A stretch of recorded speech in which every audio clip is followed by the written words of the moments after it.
Hey guys, and welcome back to Cyber Talk with me, your host, Julia Lee, Senior Manager of the Center of Excellence Unit here within the Cybersecurity Division at the Ontario Public Service. These sessions are created to raise awareness of cybersecurity issues, really discussing hot topics in the industry. And today our session will be focusing on cyber intelligence. And we've brought on a cyber expert who will be walking us through his career on how he got to where he is today. The wait is finally over, guys. Our special guest for today is Andrew Kirsch. Andrew, nice to see you again. Great to see you as well. Thanks so much for having me. It's great to be here. Really happy to have you on today. Andrew, we know you lack no shortage of roles and responsibilities as a founder of the Kirsch Consulting firm, which is a firm that assists organizations and individuals from identifying threats to vulnerabilities and implementing strategies to really mitigate those risks. That's, I think, is the definition of cyber intelligence itself. But prior to this, Andrew served in the Canadian Security Intelligence Service, which is we know as CSIS, as an intelligence officer. And after that, he was a founding member and first ever Department Security Officer in the Ontario Office of the Provincial Security Advisor. Wow. Thank you for joining us today. And how are you? I'm very well. Thanks for having me again and for the great intro. And as I said, I'm looking forward to chatting with you and then answering questions and participating in this event. Wonderful. Well, that's always a great start. Well, seeing you had such an extensive career and really no shortage of exciting roles, I may add, what brought you into the security field?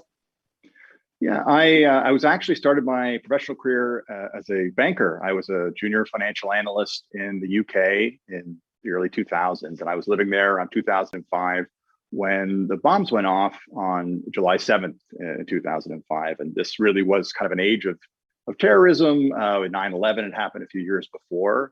And that's when I kind of joke, I first Googled, how do I become a Canadian spy? And I was working with one eye on the financial pages, studying to get my certifications to give financial advice. And the other eye was on current events and what was happening in the world. And eventually both eyes went in that direction. And I moved back home and to Toronto, and I applied to join CSIS. And that's kind of how I got into security and intelligence, and have been doing that in various forms, as you listed, ever since. Great. Let's dig a bit deeper, and this time let's pull back the curtain. And I mean, let's pull back the curtain on your career as a spy. I know it's been nearly a decade long, and recently you published a book called I Was Never Here. A very interesting title, I would say. And in the book, you talked about your time serving as an intelligence officer and what life was. So let's just start off with, if you can reveal anything about this book. I know it's been highly anticipated, and just really curious about the name of I Was Never Here.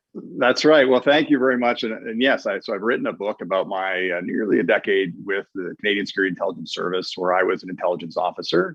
As I said, after I left finance, I moved back to be an IO. And at the time when I started researching, well, what is the Canadian Intelligence Service? And there's been many books about the CIA and the Mossad, and the British have movies about James Bond. And there wasn't a lot out there about the Canadian Intelligence Service and what it does, the threats it faces, and really what it was like to work there.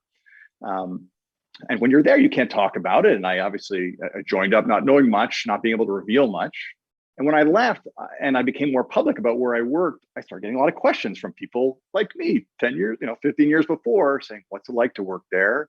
And that's why I thought, well, maybe I should write a book and I could tell people, and not just, look, we have an intelligence service that does important work, and that there are threats out there that people are out getting up every day and going to work and trying to keep us all safe, but also what's that life look like when you're the intelligence officer doing it.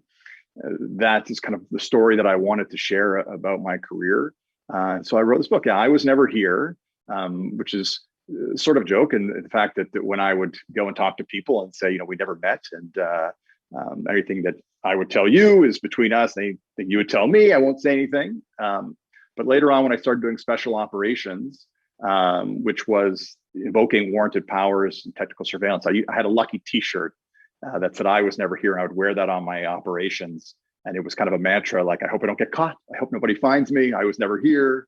And that's what I decided to title the book about. So it's coming out March 1st, it's available for pre-order for anybody who's never been interested in signing up and being being a spy, and for anybody else who's interested in security and what Canadian spies do. That's awesome. Just curious, how long did it take you to write the book? I'm sure there was a lot of probably complications of going back and forth to weigh your options of what you can actually share and what you can actually put pen and paper down. Absolutely, and I take my obligations to our Security of Information Act seriously. And it's not a book that's saying, "Hey, that person over there did this," and these are the things that nobody knows about, but I'm here to tell you about. We have to be very responsible and respectful of the ongoing work that is done. So that was absolutely, let's say, a challenge, but something that was a consideration in writing it and making sure that I was in bounds and that it could get out and people would be able to enjoy it. I think there's enough in there that gives that kind of perspective that should still be interesting, that I think people will still find revealing about what the nature of the work is like. But yeah, it takes a long time. And then there's this period, a long time before publishing. So I was looking at the events that are happening in Parliament, so how dynamic everything is. To write a book and then wait 9 months for it to come out, it's tough to keep topical and relevant. But since this was a retrospective look on my career, that kind of stayed the way it was. And it was this age of terrorism, violent extremism, domestic radicalization, foreign fighters, kind of a snapshot in time of the threats that we were facing from 2006 to about 2016. Great. Is there any correlation between the release of the book in terms of the trends or the timeliness of the release of the book that we see today?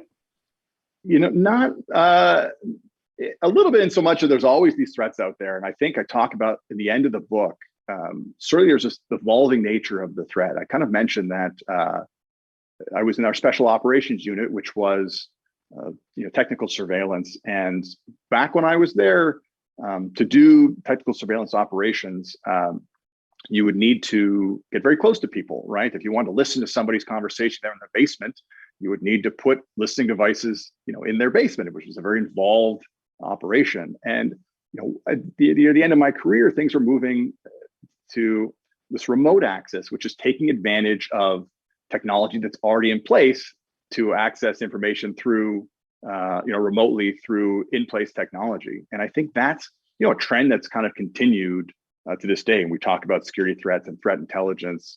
That's so I'd say the things that I thought were going to be relevant, continue to be relevant, certainly continue to be relevant, not necessarily things that I worked on, but that trend has continued. I think we're seeing that, and the cybersecurity folks have that challenge of, the more technology we use, the more technology we have access to, or greater the threat vector is, where people can have access to us and to our information. And I think that has, that will continue to be the case. And that was the direction that things were heading, and I think where they continue to go. Yeah, and I can agree more. Of course, we see on a day-to-day basis, especially from the cybersecurity division, complex threats. They're increasing each and every day, and we need to keep up with the tools and implementation process. Well, and more technology is getting in place. They're just, great. I'm not anti-technology, which is making our lives easier, and we have, the IoT devices in our home that we were able to access remotely, let people in and out of our houses with door locks that are remote, and cameras that we can access. But just as we add these types of technologies, we also have to make sure they're protected, that we're protecting ourselves from people who would take advantage of them. And so as I kind of joke, as somebody, we were doing this stuff and we're the good guys. There are bad guys out there who are also using these things to get access to sensitive information. It's information that people are after, and whatever that looks like. And so that is, as I said, a kind of a challenge that continues. So tough to predict. And as I said, it's not a policy book, but I think you can see from how I started to where we are, you can see kind of an evolution of the threats and then the challenges, really. Yeah, that's very interesting. And having spent 10 years serving as an intelligence officer with the Canadian Security Intelligence Service, and then 3 years in the Special Operations Security Department, where you were able to lead technical and physical covert teams, especially around the execution of close access and remote operations. What can you share with our audience today who are interested or aspiring to work towards the spy life, or have a dream of becoming the James Bond? Yeah, so the book is for you, and I think what I try to capture as well is there's the exciting stuff. I mean, there absolutely is. It's a fun. There's some times where I was out running around going, if I were to do this in my civilian life, it would be illegal, right? That we were given powers to do these things that were authorized and legal. But there's also the mundane. I don't want to let everyone know that that's 24 hours of your day. There's also the paperwork and the analytic behind it, and the preparation and the prep that goes along with it. So I try to capture my first 2 years. I was in Ottawa as an analyst in a policy compliance shop, and I'm sure you have your policy team there, and we were the ones who were making sure that the intelligence officers, the James Bonds, were running around gathering information. We're following our policies and guidelines, and that's also something that's involved with being a spy, is the people back who are in support roles and analytic functions, and that's kind of also a piece of it. The one thing I say to people, if you're interested in joining CSIS and a career in the intelligence community, I say apply yesterday, because it's not a career. It takes about a year to get in. So it's not the kind of job where you submit your application, someone calls you the next week and says, can you start tomorrow? Right. So if you're thinking about it, if it's a career that, I really thought maybe that'd be interesting, I encourage everyone to go through the process, submit an application, be thoughtful about it, and submit an application, go look online if there are careers, and there are intelligence officer careers, there's technical careers, analytic careers, and apply and go through and see, because for me, it was 15 months before I got the phone call that says, can you report to Ottawa in a week? But there were many steps along the way where I started thinking, oh, this actually might happen. And maybe I would think about what moving to Ottawa could look like, and what am I going to tell people when I go and do that. Yeah, that's right. Like if putting your foot forward, right? Like if you don't submit your application, you'll just never know. There's really no losses in this case, especially for students who are looking into that avenue. It's only like lots of things for you to gain and learn from your experience, whether you're going through the interview process or just getting to know more about what the employer is requiring or needs. Absolutely. I think it goes for most places, but I'd say the turnaround time for hiring in some other places is probably a little quicker. This one, you're going to do multiple tests, multiple interviews, a polygraph, all these kind of fun things. So it does take some time, but I had a good career and I enjoyed the experience, and I encourage other people to explore it. Absolutely. Great. Well, I can't wait to get my hands on the book. I know I already am in queue to pre-order this novel, but for our viewers today, I know there's a lot of students who are aspiring to get into cyber intelligence realm, and I'm sure this book here will just really assist them in terms of thinking about what their next step would look like, and just getting a sneak peek in the life of a spy, really. Right. Yeah, absolutely. And I think, speaking to the intelligence side, that's what we did. Is we were at CSIS. The mandate is to collect, analyze, and advise government on threats to the security of Canada. And so we had a mandate, and we were out there to collect information, process it into intelligence, and then advise the government on what those threats were and how they were evolving. And cybersecurity and intelligence, same thing. We're sentinel information to allow the people who are on the front lines and key decision makers to make informed decisions, risk-informed decision based on the best available information and intelligence. And so depending on what your interest is, if it's national security like terrorism, and if it's foreign interference and foreign state actors meddling, CSIS might be the place. If it's money laundering, and if it's cyber, absolutely. I'm sure there's no shortage of cyber threat intelligence positions and careers that are out there, because it's a key part in defense, which is knowing what the threats are, then evaluating the impact, the likelihood and impact of those threats. And that's what I do in my consulting career and the practice, which is we're identifying critical assets. We are evaluating the threats and risks based on their likelihood and potential impact. We're looking at assessing the security measures that are in place, and if they're appropriate to mitigate those threats and risks and likelihoods, and if not, let's make recommendations to do that, to mitigate those vulnerabilities.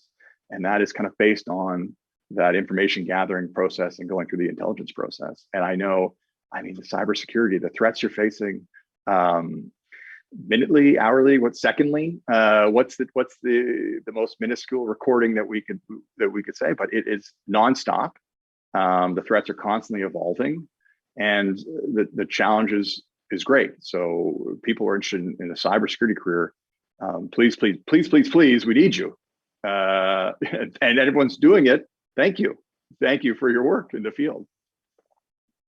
Yeah, for sure. And in previous episodes, we talked about the cyber talent gap in terms of, why people should consider a career in cybersecurity and the shortages that we're facing just right now and the effects that we feel from the employer side. So couldn't agree more with you in terms of cybersecurity. It is a complex topic, right, Andrew? And especially if you add on the cyber intelligence piece, definitely weaves in a lot of intricate topics that's woven into it.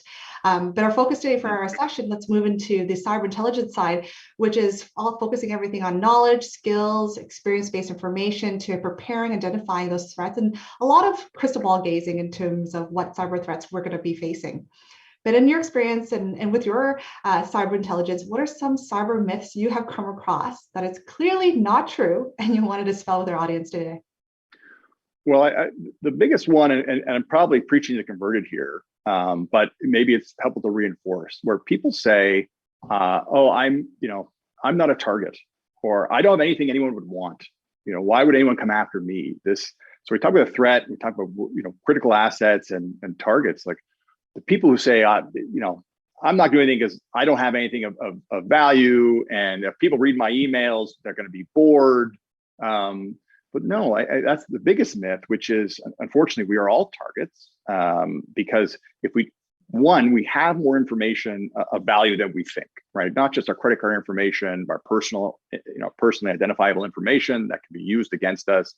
We bought and sold, all those things regarding ourselves as targets. But even more than that, we are access points to other people. We are keys to a bunch of other doors that I think people need to appreciate. One of them is our companies and our governments and the sensitive information that we have and the access we provide to it, to other people. If we lose our credentials, if we're victims of attacks, that the access we provide there. And then I tell people also consider the most vulnerable people who are connected to in your network. Like your think about your Facebook friends and your least sophisticated Facebook friend. Like that is who you are providing possibly a gateway to. So absolutely, you may be sophisticated enough to not fall for a phishing attack, and maybe you don't. Someone doesn't necessarily think that they have information, or if they do, they are prepared to live with those consequences, self-consequences. But really, if we're not lifting each other up and we're not all working together, we can provide access points to our most vulnerable. And so that's the myth is that, well, I'm not a target. I don't have anything anyone would want. So what if someone reads my emails? Well, no, we have to consider ourselves in the terms of everybody else we're connected to and all the access we're able to provide. But I think that's still something that needs to be reinforced with people, through businesses, even individuals. So that, I don't know if that's a myth, and I'm sure everyone here that would be involved. But when you're talking to people, you still hear that sentiment, and I have to say, we have to fight that sentiment, which is, no, you're not just thinking about yourself, but you are key. You are an access point to everyone around you, and so that makes you a target, and also means that you have a responsibility to up your game.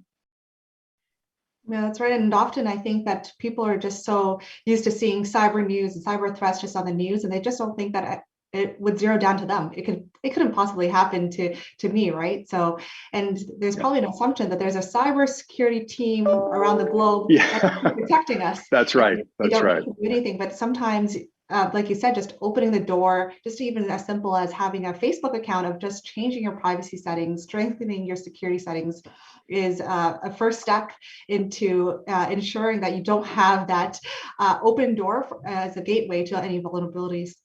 Oh, absolutely. I think we all, I think someone's looking out for me, and to a large extent they are, but you also have a responsibility to do your part. I remember one person, I don't think this gives anything away, because I think it's probably an attitude or something that's thought of by a lot of people is they were using their work email address to sign up for all the newsletters and banking and using everything. And they said, it's because my work emails, because people are there protecting it. I said, well, yeah, but I'm sure those people don't want you to be signing up for every non-work related, website using your work address.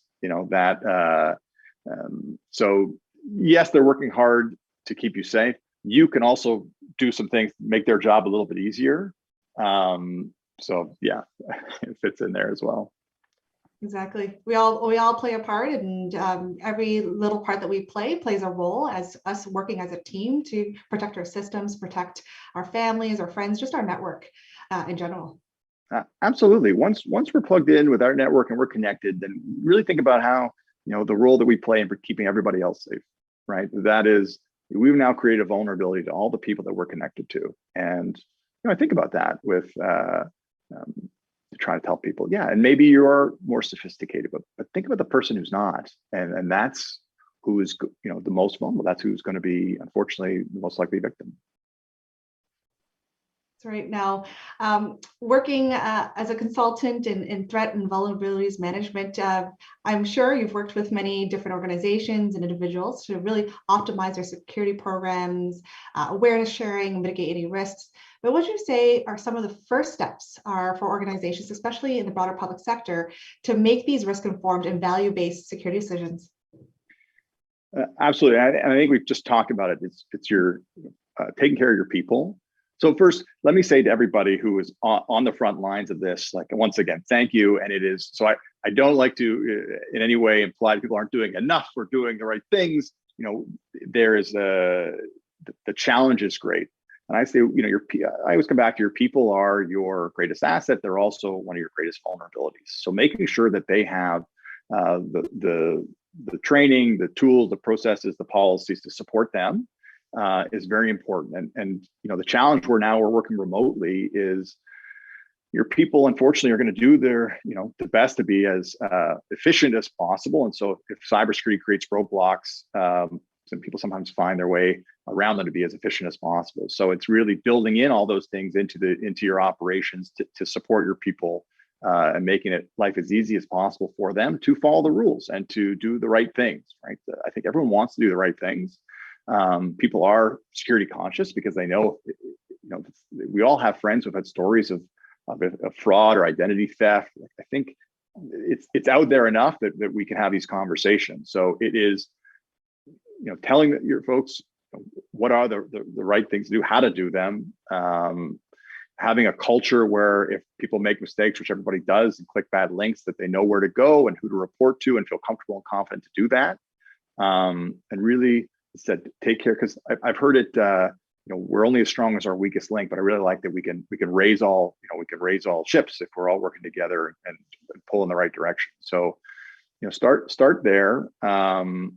And that's your kind of your best line of defense. Get your cultural buy-in, give the people the training and the resources and the tools to take care of themselves, to protect themselves in your company and protect themselves in their personal lives, because what affects us in one place is going to affect us in other places.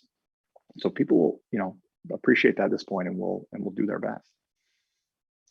And culture is just so important. And we've seen a dramatic shift in how organizations, public or private sector, have shifted, especially in this pandemic, and how we work remotely all together in terms of our mindsets of what do we need to focus on within the cybersecurity realm, or just how we operate in a remote world.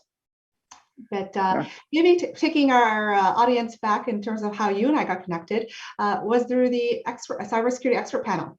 The cybersecurity expert panel provides the Minister of Government and Consumer Services here at the Ontario government recommendations really to improve digital resilience throughout the broader public sector that will be implemented into the cybersecurity strategy. And starting back in October 2020, Andrew, yourself, along with other expert panel members, really been working together on recommendations for the broader public sector that will be released later this year, which is very exciting news.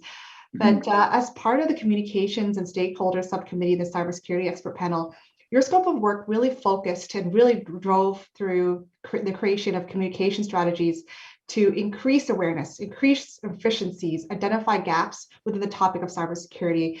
But what would you say is an area that really needs improvement when it comes to broader public sector communications about cybersecurity, and how do you see this issue being resolved? It's a great question. I was really thankful and felt privileged to be asked to participate in the expert panel, and it's been great. I mean, it's been a long time. We haven't met in person. It's amazing that we're doing all this remotely, and how long it's been, a couple of years now on the panel. So yeah, I'm on the communication stakeholder subcommittee, and I think we have two broad, let's say, two challenges or things that we've been thinking about. And one is the existing communications channels.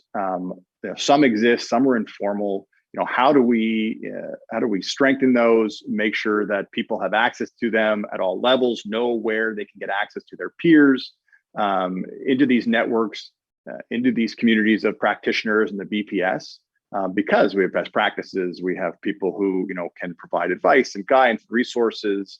And so how do we make sure we're having robust communications channels for all those who, at all levels, who are in the cybersecurity responsibilities, from CEOs, all the way through organizations. And so we've been looking at that, kind of mapping out what's there, where we think that there could be improvements to make sure that we're effectively getting communications out, up, around, across, effectively across the VPS. And the other challenge, and that's kind of the broad communications piece, and there's that incident response communication piece, right, where we've seen things happen, and how are those incidents being communicated?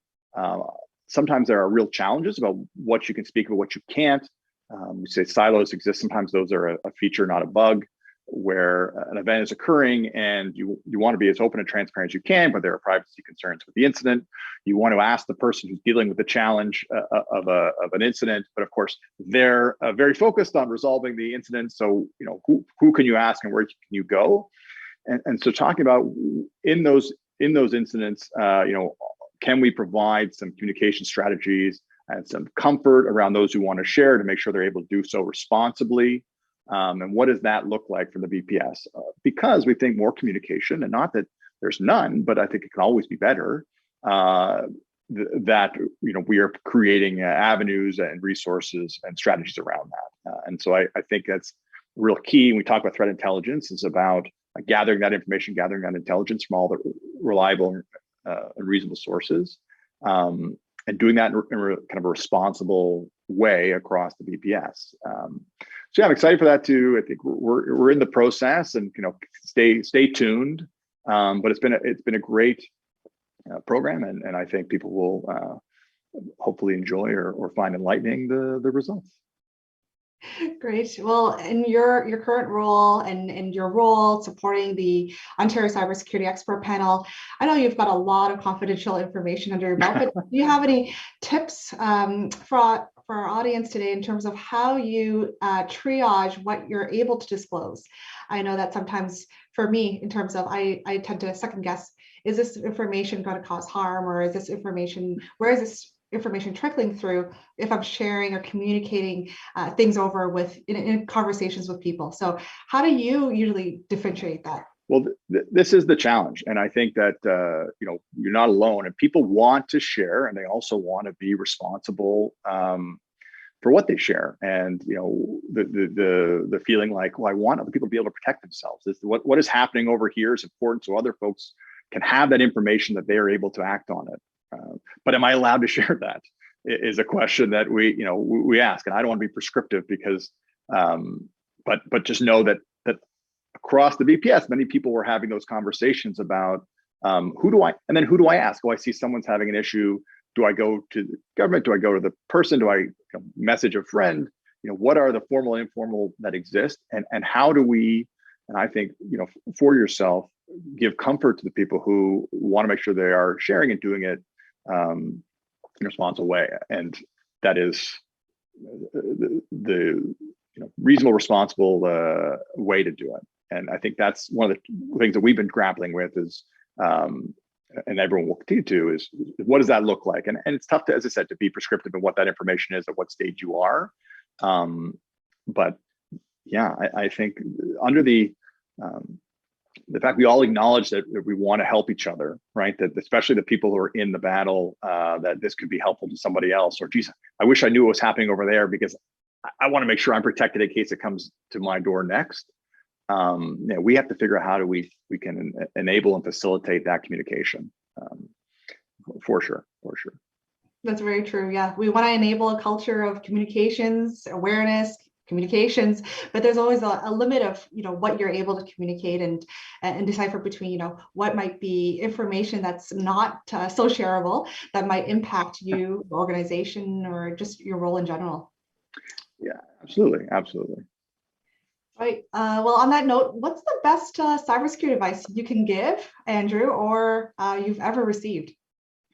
Well, I've been thinking about that a lot, and I don't know how to attribute it. I don't remember who said it, but I was in the office of the provincial security advisor at the time, and Ray Boisvert, who was the first Ontario provincial security advisor. So let me at least give him credit for being a part of the office where we were having this conversation.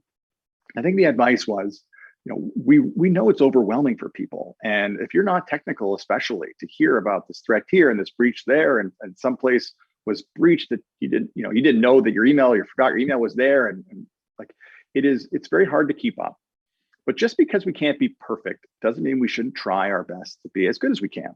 And I think that is the message, which is, yes, things are going to happen. We can't always be perfect. Things are going to happen out of our control, but we still have to do our part. So we can't let perfect be the enemy of good, but just because we can't be perfect doesn't mean we can't try. And it's very important to say, yes, it's overwhelming, and yes, mistakes will happen, and yes, you can see 100 spam emails that look ridiculous. You let pass through, but click on one bad link and go, that's going to happen. That's going to happen to everybody. But we still have to try and be vigilant. It's not a reason to say, well, they're going to get me anyway. So that's the message that I try to impart. Again, in our office, and I know providing that advice to decision makers was, we have to stay vigilant. We have to do our part for all the things that we talked about, because people are this kind of key and access point to everyone around us. We have a role to play, and mistakes will happen. And when they do, we have to know we're going to call for help. We have to be open about that and say, I think I might have clicked something bad and I don't know for sure, and that's okay. So that once we get there and we all are in that place, I think we're doing okay, or at least doing better. That's right, but I do love that line. That's a great takeaway. You can't always be perfect, but we want to stay vigilant. We want to stay aware. We want to be mindful, and of course, staying up to date. And that's what I tell all my team members, is making sure that you're up to date with the cyber news out there, with the top kind of tips and best practices, so that you can take that message and start carrying that on and sharing that within your circle, making it become part of your routine to share and spread awareness. Well, and if you do I would say the basics, but if you unique and complex passwords, for different passwords and different sites, two-factor authentication wherever you can to make sure that if there's a breach that you get notification someone tries. Vigilant on clicking links, being very conscious of what you click and what you're doing, and then if something bad happens, going right away to your IT support, asking for help and explaining what's happened. I mean, if we do those, and maybe you have more to add, and I'm happy to add to the list. But if we can kind of do some basic things, we get ourselves pretty high up. Like we do. It's not nothing. It's not nothing. So let's do those things. Let's keep trying to do those things, and then we can add. Feel free to add to the list of those basic things that we need to be doing to just get us ahead. Not all the way, but a little more ahead.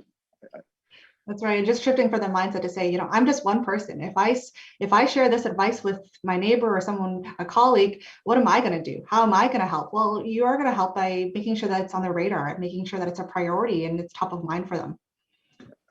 Absolutely. Excellent. Well, thanks so much, Andrew, for your insightful responses today. It was really nice catching up with you and just really picking your brain about your career. I don't think we've ever chatted about the great accomplishments you have under your belt, But before we go into our Q&A session today, I see a lot of questions popping up from our audience. Andrew's book, I Was Never Here, is available for pre-order for now, wherever you buy your book. So be sure to check it out. And we will start opening up the conversation to help answer some of the questions that you have for Andrew and I today. All right, so moving on to our first question. I've got plenty of field experience and have been contemplating blogging about this. Any suggestions on whether I need to inform my previous clients or employers about this? Oh, about kind of sharing information. Yeah, I mean, it's. I think sharing I would say about starting up a blog there. Yeah, I mean, I think you have to be reasonable in what you committed to as far as your expectations of privacy and employee information. I know in my book, there's no names. I say there's no names and no numbers. None of my ex-colleagues are in there. They might recognize themselves in some situations, but certainly not identifiable in any way. Nor are the people, and it's particularly that were investigated, are able to talk about it by giving the general impression without having to give specifics. So I think, yeah, you need to be mindful of that. So I felt like sharing my story would help other people get some insight, but I don't want to do it at the expense of sharing secret information that I was not allowed to share.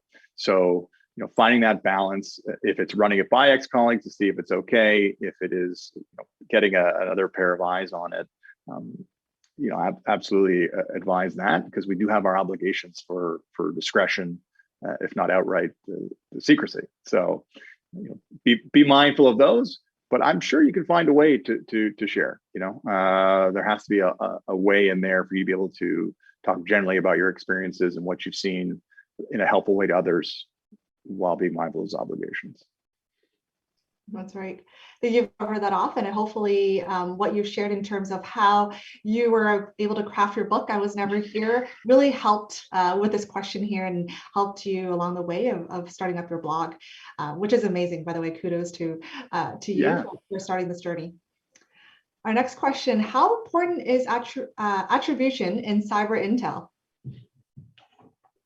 That's a good question. I guess it depends on,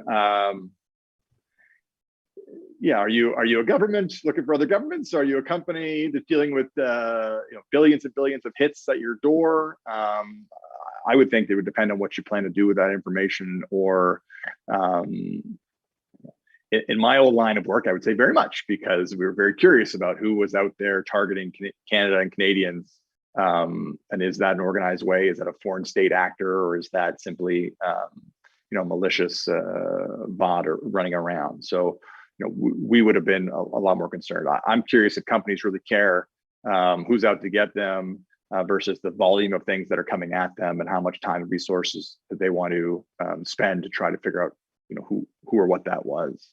So probably for different value for different organizations. I mean, some businesses are trying to do whatever they can to stay ahead. So who it was. Now, if my old organization comes and knocks and asks to see more, they might be, that may be worth sharing with them. But I know maybe it's a cop answer, say depends, but it probably does depend.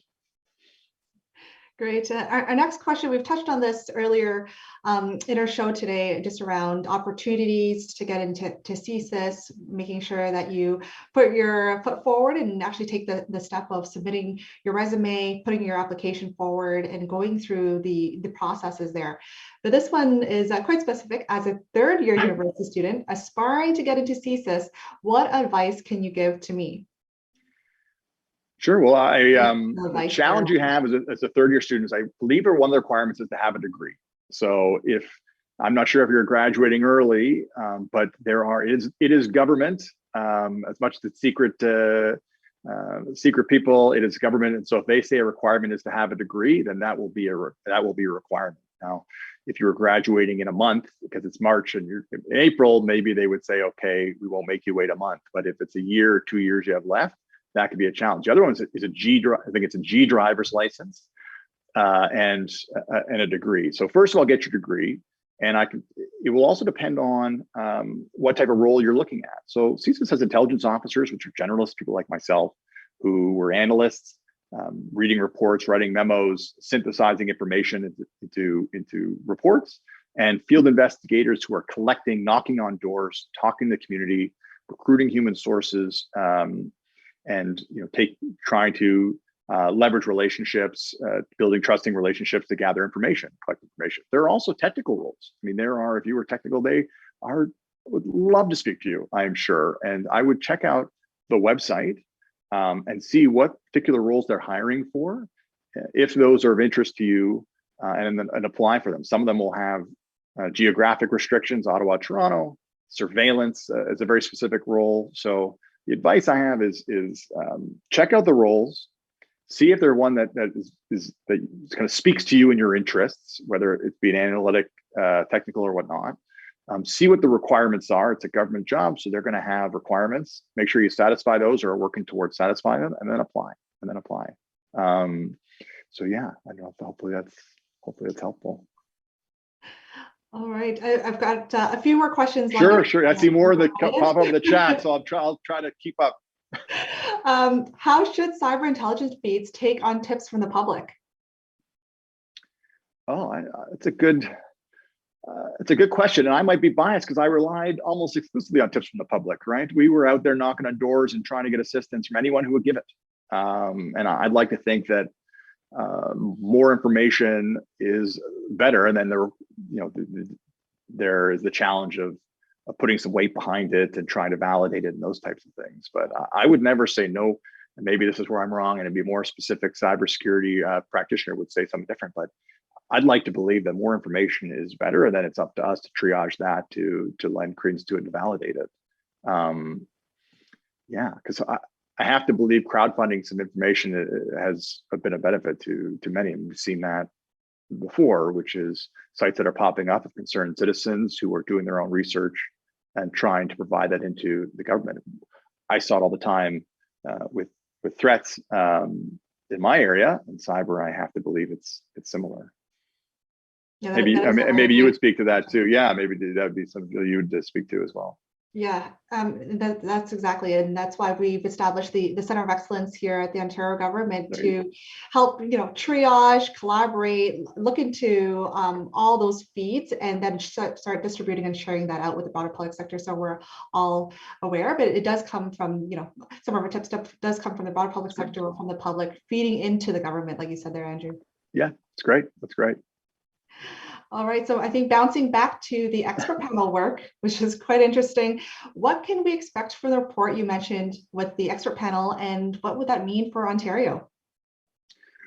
That's a good question. What can we expect? Well, we've been working hard to try across many sectors in the OPS the BPS to provide advice to government on things that are being seen. I'm a consultant, but there are representatives from the health sector, energy sector, all different municipalities, sectors who are dealing with sometimes unique challenges. I mean, cybersecurity may be the same challenges, but in a unique way. If people with large departments, folks with single people running around trying to triage all the risks and threats themselves.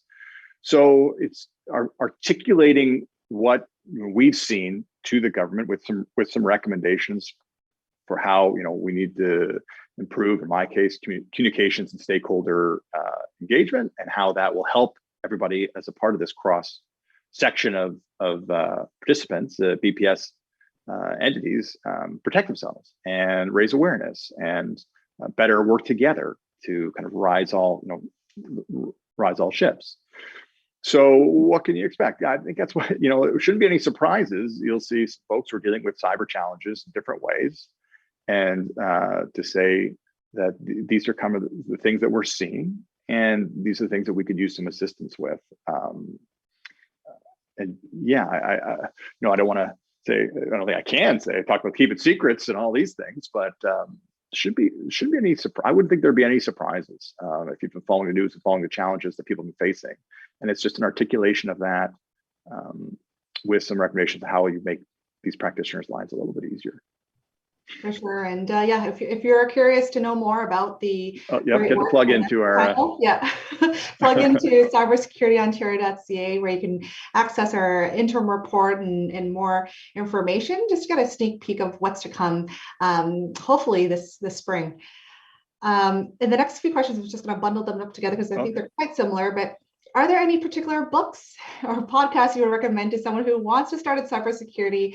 And I think maybe, Andrew, you and I could probably say this at the same time. Start getting your hands on I Was Here at the Yeah, that's right. forefront. That's right. That's right. And as well, I'm a big advocate for LinkedIn Learning. There's a lot of resources on there, some cybersecurity basics course that we always recommend to anyone who is kind of entering the cybersecurity realm, just to kind of get a feel of, is cybersecurity right for you? What's involved in cybersecurity? So that's always a great start. But I know that there's also a lot of learning platforms out there with additional resources that you can really tap into. As part of my routine every morning, I do listen to the podcasts around just cyber intel today. If you go on your phone, on your app, on podcasts, you can just type in cybersecurity, and there's a bunch of podcasts that will pop up, and they're all quite useful. But over to you, Andrew, for any tips. No, I think that's a great start. Is kind of start to check out podcasts. Look at CyberX. We got to give a plug here. There's 5. I think it's the 5th. Is this the 5th entry or 6th entry? There's 4 other episodes that'll be coming before here with industry leaders and professionals in cybersecurity space that will have advice and guidance. Then, I would follow, if you find people who are interesting, kind of follow them around their podcast appearance, and they would likely lead you to other podcasts of similar interests. I think that might be helpful. And dig into it. There are blogs, blogs, resources, podcasts that will get that practitioner's perspective on what they're seeing. I think it's very important to kind of see the people in the roles, and then see yourself in those roles. Oh, that seems interesting to me. If you're looking to get involved, hear what people do and say, oh, that sounds interesting to me. Maybe I want to be and do that type of a thing. So it's for all kind of young people. It's like, oh, I see this person does that, and that day in and day out, and that sounds interesting to me. That's what I would like to do, and you can kind of orient yourself that way. That's how I found myself when I was working at finance, and I started finance and went, no, you know what? That's not where my interests lie, and I'm starting to read the papers. And we didn't have I don't think if we had we had blogs back then, but maybe not podcasts. But you start to this is kind of what I find interesting. What's taking up my time and my personal time, maybe I'll try to turn that into my professional time. And if you can do that, you're in a pretty good place. Great. I think we still have time for one last burning question. How can I get a hold of your novel, Andrew? Oh, that's right. And wherever you buy your books, Amazon Indigo online, it'll be in stores March 1st. So it's available for pre-order now. I think if I checked, Amazon just lowered the price, which it's lowered, so you get a discount now. And anyone who already pre-ordered should get a discount on that. And yes, watch this space. And I think we promote this on LinkedIn, and I'm happy to promote as well. And I'll be kind of promoting it, and hopefully at some point meeting people in person again, going out to places, But yeah, read it. And if you have any questions, I'm happy to chat about it. I encourage everyone to get involved. I mean, cybersecurity, especially, we need more people, dedicated people. It's a challenging field and a great career. And I would encourage you all, if you have an interest and a passion, you'll never be unemployed. It's only getting more challenging to find people. That's great. I see more questions pop up, but at this time we are at the end of our session. But if there's any questions that you guys have for us, we're hoping to address that at the next show, or we'll be following up with you. Again, a special thank you to our friend Andrew today, as well as those of you who have watched and participated. I hope that you're able to get some greater insight as to why cybersecurity is more important than ever, and especially in the cyber intelligence realm. And if you like this session, be sure to come back next month, as we'll be holding monthly sessions on various cybersecurity topics and having a new guest on each time. In the meantime, stay cyber safe. Visit cybersecurity.ontario.ca to access our free resources and learning materials, as well as getting up to date with the cybersecurity expert panel. And see you next time. Thanks so much for having me. Good luck. Stay safe, everyone. Thanks, Andrew. Bye-bye, everyone.